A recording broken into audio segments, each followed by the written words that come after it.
সাভারে ককটেল ফাটিয়ে স্বর্ণের দোকানে দুর্ধর্ষ ডাকাতির ঘটনা ঘটেছে। এ সময় দুর্বৃত্তদের অস্ত্রের আঘাতে দোকান মালিকের মৃত্যু হয়েছে। পুলিশে জানায় রোববার রাত ৯টার দিকে আশুলিয়ার নয়ারহাট এলাকায় দোকান বন্ধ করছিলেন স্বর্ণ ব্যবসায়ী দিলীপ দাস।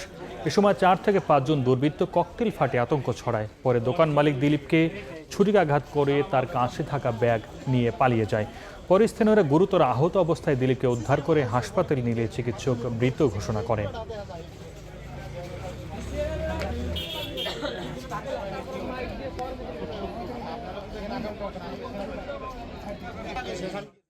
বাইর হয়ে কেউ শাটার লাগাইছে, লাগাইয়া কেসি গেট লাগাইতেছে, আর ব্যাগ একটা আছে, ব্যাগটা ওর বইয়ের হাতে দিচ্ছে। ৪ জন ওদিক থেকে দৌড় দিয়ে আসিয়ে একটা বম মারছে, বম মারি কোপ দিয়ে ওরা দৌড় দিচ্ছে। এখনো জানতে পারিনি তার সাথে ব্যাগে কি ছিল। সর্বোচ্চ চেষ্টা দিয়ে আমরা এই অপরাধীদের ধরে আইনের আওতায় নিয়ে আসবো।